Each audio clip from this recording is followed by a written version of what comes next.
você que nos acompanha, um feliz dia, um dia abençoado. O programa Seichonoye na TV, o modo feliz de viver em harmonia com a natureza, está na estrada para conhecer como, em plena capital federal, Brasília, pessoas aparentemente comuns abriram seus caminhos com altruísmo, bravura e um encantamento especial pela força das palavras. Eu sou filho de Deus.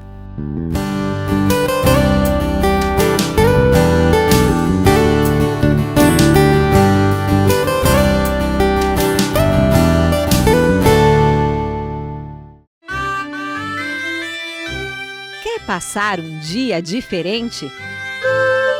Quer viajar para o Japão sem sair do lugar?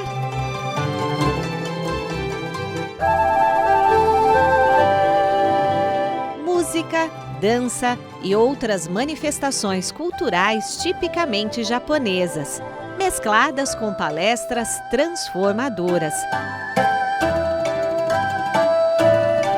Inspiração divina, os sabores e sons do Japão estarão à sua disposição no dia 4 de setembro de 2016, no Palácio das Convenções do IMB em São Paulo.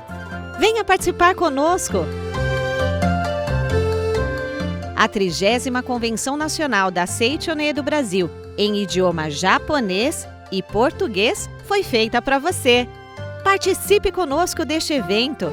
Mais informações no site sni.org.br e também pelos telefones 0 Prestadora 11 5014 2215 ou 0 Prestadora 11 5014 2216 ou ainda na sede da Seichonoye mais próxima de você. Muito obrigado! Ele não esperou que a sorte lhe sorrisse.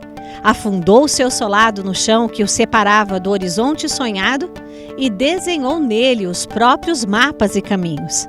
Ele teve um encontro com Deus e Deus pode ser encontrado nele.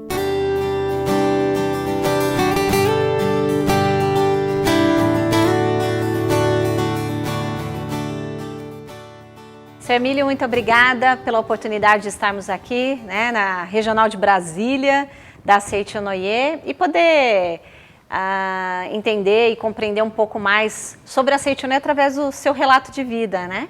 Então a gente gostaria de saber como que era a vida do senhor antes de conhecer o ensinamento da Seichonoye. A Seichonoye, quando entrou na minha vida realmente era muito desencontrada, né? Então eu costumo dizer que a Seichonoye fez tudo que acontecia na minha vida, continua acontecendo, só que com encontros lógicos, né? De evolução na vida, né? Então, acho que, assim, comparando o que eu era antes, na verdade, eu não tinha muito objetivo na vida, né? Certo. Tanto é que, para ter uma ideia, no próprio estudo, eu vim me formar depois que eu entrei na Seichonoye, com 42 anos. Que aí eu voltei a ter entusiasmo à leitura. Então, um ponto muito importante que eu tenho na Seichonoye é que me fez focar mais na leitura, né? Pegar os livros, ter mais paciência, buscar mais, porque eu era muito da informação, envolvido nas coisas que me informavam, tanto os meios de comunicação.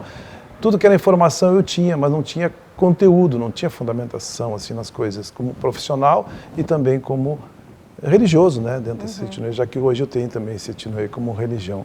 Então a minha vida realmente era muito conturbada. E eu acho que um ponto também que foi muito forte nessa evolução dentro da Seichonoye foi o sentimento de autopunição. Né? Eu me autopunia muito pelas coisas que tinha feito, ou que vinha fazendo, e ao invés de eliminar, arrepender, né, e mudar, eu continuava fazendo as coisas erradas, né, buscando acertar, fazendo coisas erradas. Parece aquela história de buscar paz através da guerra. Então estava dentro do meu indivíduo esse sentimento que a humanidade tanto vive hoje, né? Então a melhora assim foi fantástica e eu senti segurança. Eu senti que não era eu mais, eu já não estava mais sozinho. Eu passei a ser entendendo essa força de Deus, essa força divina, e foi assim, de alguma forma foi amainando todo esse sofrimento meu e também a minha família toda também passou a sentir e viver isso, né? Sentiu a diferença? É porque, na verdade, muita gente quer mostrar que está melhorando e falando ou explicando, dizendo, mas não convence muito, né? Sim. Então a gente sente quando eu senti que estava mudando realmente, até me espantei, porque poxa, eu estou mudando, né? Foi quando eu vi que a minha família, essas pessoas que me conhecem, me conheceram do avesso, né? Sim. Começaram a ver em mim a mudança, né? Então tem um fato muito interessante que aconteceu logo que eu entrei na Seitinoye, que eu fui na Academia de Santa Tecla, que eu conheci a Seitinoye em 1990. Lá no Rio Grande do Sul. Em pleno carnaval, né? Fui fazer carnaval na academia. Então cheguei lá muito mal fisicamente, entristecido, né? Com aquela situação que eu estava vivenciando, de profundo sentimento. Quando eu saí de lá, eu já saí assim, eu senti que eu já saí bastante mudado, né? Quando eu cheguei em casa, meu filho tinha uns 6 anos, mais ou menos 6 anos, ele saiu a falar na vizinhança, que eram parentes que moravam na vizinhança, e disseram assim, eu não sei onde meu pai foi, mas ele veio sorrindo. Né? Então, tudo isso, Deus, né, através de tudo isso que a gente vivenciou, foi mostrando para a gente, demonstrando, e na prática foi acontecendo essas coisas. Porque eu era incrédulo, né? É aquela história, eu só acreditava nas coisas vendo, né? E é aí que eu aprendi que a gente precisa realmente exercitar, praticar, acreditar, para que as coisas manifestem, né? A gente tem essa responsabilidade. Eu era realmente um infeliz. E hoje mudou, sou perfeitamente feliz e renovo isso a cada dia. Minha família aplaude por tudo isso, né? Ali iniciou o renascimento em todos os sentidos, profissional, pessoal, familiar. Religiosa também. Religiosa, porque eu costumo dizer assim, na época, e eu sinto assim, às vezes tem pessoas, e hoje também, muitas pessoas também dizem isso, né? Eu me considerava um pouco ateu, né? Uhum. Por quê? Porque me venderam um Deus errado, um Deus que punia, um Deus que cobrava, um Deus que, enfim, que colocava a gente numa situação de sacrifício, né? E eu não aceitava, nunca aceitei esse Deus, assim, como esse que a gente conhece, que esse é o verdadeiro Deus para nós, Seitinoye, né? Então é mais ou menos assim. Que legal. E, seu Emílio, o senhor poderia descrever assim, como foi a sua trajetória profissional até chegar nesse momento atual? Interessante, interessante. Eu sempre eu sou funcionário do Banco do Brasil aposentado, aposentei agora já faz 6 anos. Recentemente. 2010 eu me aposentei, mas eu continuo trabalhando em algumas instituições, entidades até ligadas ao funcionário do Banco do Brasil. Na época, eu morava em Alegrete, no Sul, foi o primeiro contato que eu tive. Lá eu fiquei um pouco tempo, assim, depois que eu conheci Seitinoye. Quando foi em 92, eu fui convidado para vir para Brasília, já em 92, 2 anos praticamente que eu fiquei lá em Alegrete. E lá eu já me entusiasmei bastante, né? Tanto é que hoje, passado 27 anos, tem colegas meus que às vezes me encontram em algum lugar e dizem assim, Emílio, aquelas tirinhas que tu deixava com pensamentos positivos, até hoje eu guardo e tu não imagina o que isso tem feito na minha vida. Tem me alegrado, às vezes eu abro e vejo, e sinto a tua presença lá. Olha só que coisa interessante. Porque eu pegava o rodapé da revista Acendedor na época, certo. Cada página tinha uma mensagem. Mensagem, é verdade. E tempo da máquina de escrever, da datilografia. Eu escrevia, assim, escrevia uma por uma, né? Depois tirava um xerox e cortava. E distribuía lá onde eu trabalhei, na dependência que eu trabalhei na Alegrete, eram 300, 400 funcionários. Então, eu punha na mesa de cada um. Então, é interessante isso. E com isso, essa minha vontade, assim, de mudar, crescer, eu acredito que isso tenha... onde eu trabalhei, comecei a ser reconhecido e as pessoas me procuravam e eu comecei realmente a produzir melhor dentro da empresa, né? Comecei a me sentir mais útil. Aí vim para Brasília, aqui fiquei, me aposentei em 2010 ainda, né? O senhor poderia também descrever um pouquinho o seu dia a dia com a sua família, as práticas da Seitinoye, as jornadas, né, diárias, aí sempre longas devido à dedicação de amor ao próximo, né? Enfim, narre as dinâmicas de seu cotidiano e a felicidade em cada uma vivida, graças ao ensinamento, claro. É interessante, quando a gente eu comecei a praticar realmente, daí em diante isso começou a passar a ser um hábito, né? A força do hábito. Quer dizer, hoje eu faço de forma natural as práticas e quando não faço fica faltando alguma coisa, né? Não que um dia não faço, tem dias que eu não faço, eu viajo, aquele dia que eu não faço. Mas assim, eu vejo como realmente um alimento da alma, verdadeiramente, né? Um alimento da alma. Outra coisa interessante, eu também, quando vim para Brasília, eu terminei, aí que eu comecei a estudar, né? Passei a ser mais estudioso à medida que eu fui lendo os livros da Seito Inoue, né? E eu tenho um verdadeiro encanto pela Verdade da Vida, a nossa coleção da Verdade da Vida, né? Eu tenho o hábito de ler toda ela uma vez por ano. Eu abro o volume 1 no dia 1º do ano e encerro no dia 31 de dezembro e fecho a coleção toda. Eu procuro fazer isso todo ano. E com isso a gente vai realmente exercitando e a família, como falamos, vê, sente, né? Porque em alguns momentos, até pelo entusiasmo, quando a gente inicia a Seito Inoue, às vezes a pessoa até acha a gente um pouco chato, né? Porque eu queria trazer todo mundo para a Seito Inoue, como ainda eu quero, mas eu quero hoje mais com amor e sabedoria. Lá no início eu queria pegar as pessoas pelo pescoço e trazer para dentro da Seito Inoue, porque, poxa, foi o que me salvou. Então vocês têm que vir para cá, não tem lógica vocês ficarem pelo mundo aí. Então, com o tempo, dentro da própria profissão, tudo, eu fui aliando essa vontade de Deus, o estudo, a religiosidade, eu fui colocando isso de forma natural.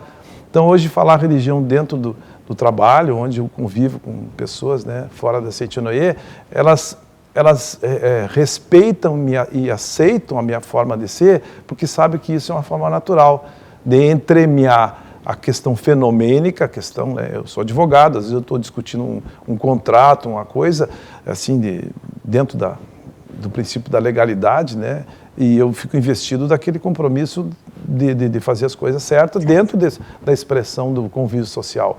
Então eu faço isso com muita firmeza, mas o que eu noto que esse suporte religioso, né, da Seito Inoue e Deus através de nós, através de tudo isso, as pessoas encaram isso com naturalidade. Né? Então eu não me tornei um religioso chato, né? Eu me tornei um religioso que busca iluminar, estando iluminado e iluminar os outros também. E como é o seu Emílio hoje em casa? Em casa, faltou em casa. Eu estava lembrando do seu filho, né? Ainda há pouco o senhor se emocionou falando dele, né? Da alegria de ver o pai feliz, né? É verdade. Os meus filhos, eles são interessantes, eles se criaram dentro da Seito Inoue. A minha filha hoje não pratica, assim, não é praticante do dia a dia.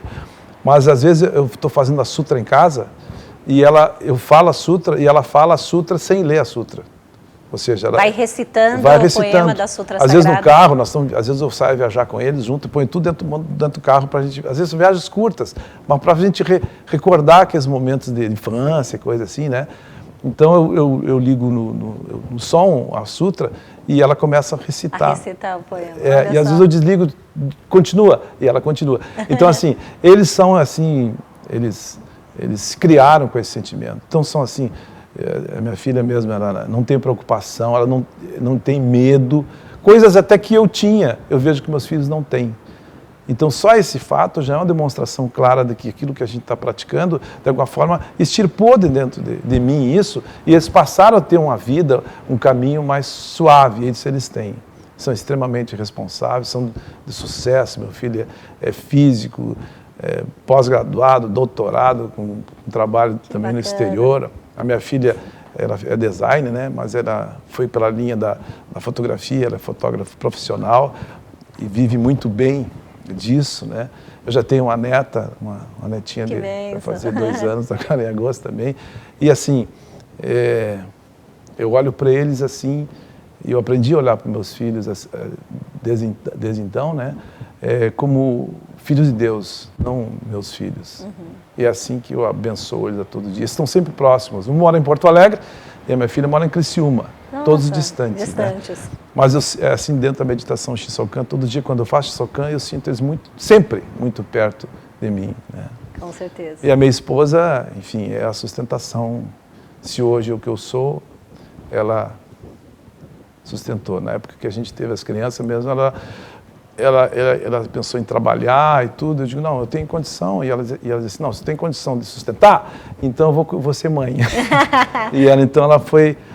Ela se dedicou até à o tarefa estudo, de depois fez faculdade, ela resolveu parar um pouco a faculdade e ficou, enfim, hoje ela dedica bastante a Seicho-no-ie e eu assim sinto que ela tem um profundo amor pelo ensinamento, por tudo, e a gente superou muitas coisas que a gente vivenciou antes, já casados, né, antes de conhecer Seicho-no-ie, e hoje a gente tem uma vida muito plena, muito tranquila, a gente se entende assim, no olhar, no pensar, né? Isso é uma demonstração de que a gente está sempre no caminho certo, né?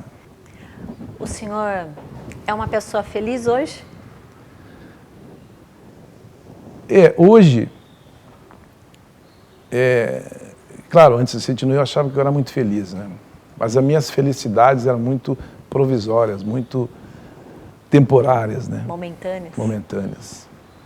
De manhã era feliz, à tarde, às vezes não era feliz. Parecia que estava numa montanha russa. Altos e baixos. Está lá em cima. E aprendi, então, dentro do ensinamento, aprendi a buscar, exercitar essa verdadeira felicidade, né? Porque no momento que a gente entende que a responsabilidade não é do outro, que é minha, esse foi um dos grandes sustos que eu tomei, né, dentro da Seicho-no-ie. Não adianta ficar buscando a felicidade lá ou achando que o outro é responsável pela tua felicidade. Vai ficar infeliz. E aí eu decidi ser feliz. Então hoje eu vivo uma verdadeira felicidade. Depende de mim. De mim, esse mim bem grande, né? Deus junto comigo. Tem muitas pessoas assistindo agora pela TV, pela internet, ouvindo, né, o programa da Seicho-no-ie. E estão passando por momentos assim difíceis, seja ela na área da saúde, financeira, familiar, desarmonias de formas diversas. Para essas pessoas, qual a mensagem que o senhor passa, preletor Emílio? Elas podem, como o senhor, buscar uma academia, buscar o ensinamento da Seicho-no-ie, e elas podem, como o senhor, transformar também a vida delas para melhor? Por tudo que eu passei, por tudo que eu vivi na vida, as experiências que eu tive, de agruras, de mazelas, de tristezas, e eu me safei, e eu saí do outro lado, então eu não acredito que nesse mundo exista alguém que não possa superar essas dificuldades. Se eu superei, de toda a desgraceira que eu vivi, se eu conseguir sair, eu não acredito que exista um ser humano nesse mundo que não saia. Então, basta que acredite que já saiu, que já superou. Não existe nada insuperável. Então, é um estado, um sentimento de acreditar realmente que tem essa capacidade, capacidade infinita, né? E isso é Deus. Isso é o Deus amoroso, o Deus da sabedoria, o Deus que está sempre presente em nós. Nós que encerramos, nós fazemos duas coisas muitas vezes. Encerramos Deus dentro de nós e fechamos Deus para não deixar entrar, quer dizer, onde quer que ele veio, ele já está ali, a gente tem isso. E isso é o livre-arbítrio, né? As pessoas escolhem isso. Então, vai acontecer, aconteceu comigo.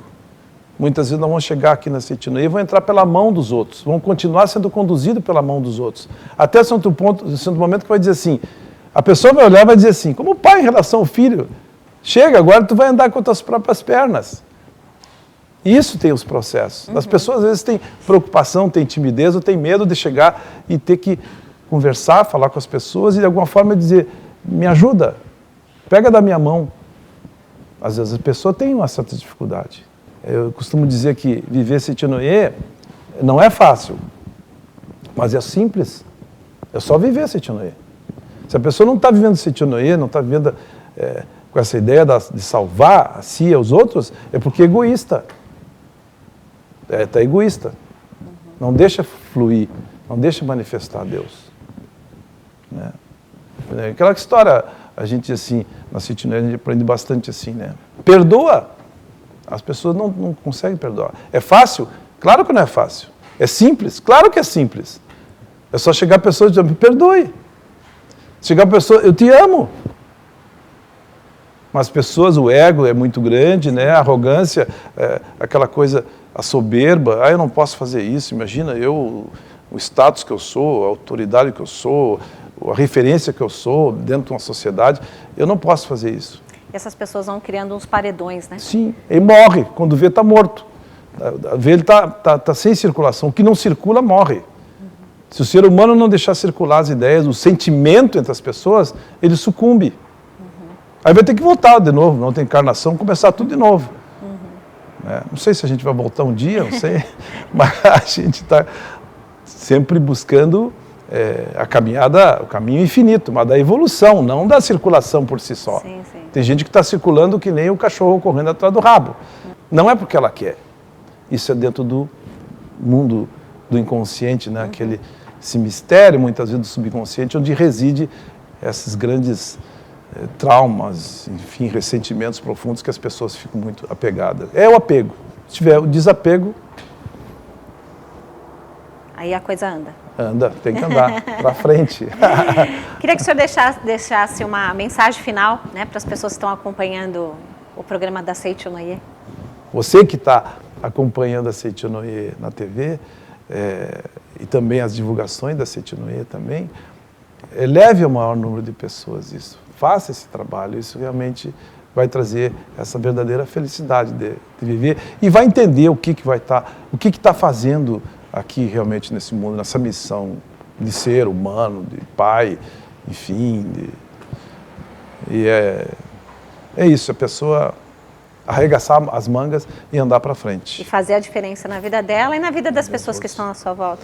Porque eu costumo dizer também, quiser deixar boa herança para os seus descendentes, viva de forma correta, verdadeiro Filho de Deus perfeito. Isso é a melhor herança que a gente pode deixar. A gente deixa isso. Eu comecei a me preocupar, né, numa época, eu pensava, o que eu vou deixar para meus filhos? Será que eu deixo um apartamento? Será que eu deixo uma coisa, deixo um dinheiro para ele poder continuar? Hoje eu entendo que tudo isso é passageiro, é supérfluo. Se não tiver estrutura emocional e religiosa, né, com esse princípio de praticar o ensinamento, e nós dentro da Seitonoye, é isso que vai dar sustentação eterna. A nossa vida é eterna. Sr. Emílio, muito obrigada por essa oportunidade de conhecer um pouco mais sobre a sua vida, né, em todos os sentidos. Eu tenho certeza que as pessoas ficaram felizes, né, de também poder dividir esse conhecimento e, através dele, também transformar a vida delas para melhor. Muito obrigada. Muito obrigado. Muito obrigada.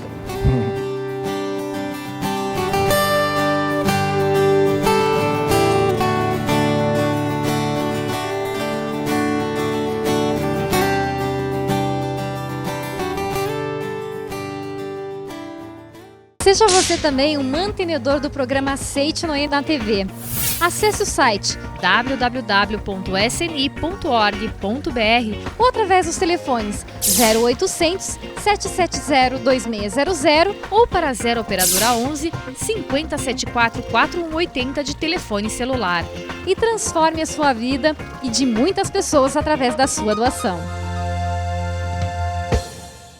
Amados filhos e filhas de Deus, não há nada que não possa ser transformado para melhor quando nos colocamos na linha de frente de nobres causas, principalmente as de caráter espiritual. Quanto mais você ajuda, mais é premiado pela vida. Seus sonhos de iluminar o mundo se transformam em poderosa luz para os seus próprios caminhos. Foi feito para você e com muito carinho o programa Seitonoye, o modo feliz de viver em harmonia com a natureza. Nos encontramos no nosso próximo episódio, tá bom? Conto com você. Até lá. Tchau, tchau.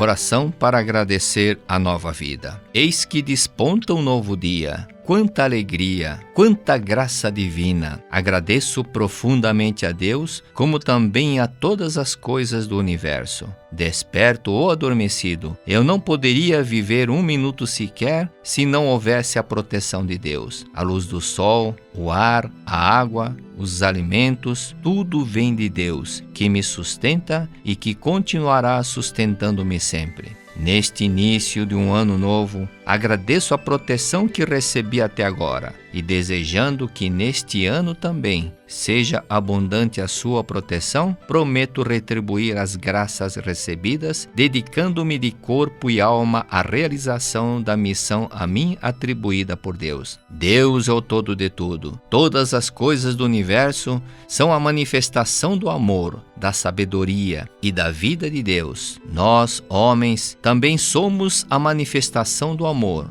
da sabedoria e da vida de Deus. Por isso, todas as coisas do universo e nós, homens, somos da mesma origem, somos irmãos. Por conseguinte, todas as coisas do universo são nossos amigos, não existindo uma coisa sequer que nos possa prejudicar. Esta é a imagem verdadeira. Se somos prejudicados ou feridos por algo, é porque nos esquecemos da nossa imagem verdadeira, a qual nós e todos os seres somos irmãos, isto é, da mesma origem. Os sofrimentos são reflexo da desarmonia entre a nossa mente e todas as coisas do universo. Por isso, Deus nos ensina: reflexiona e reconcilia-te.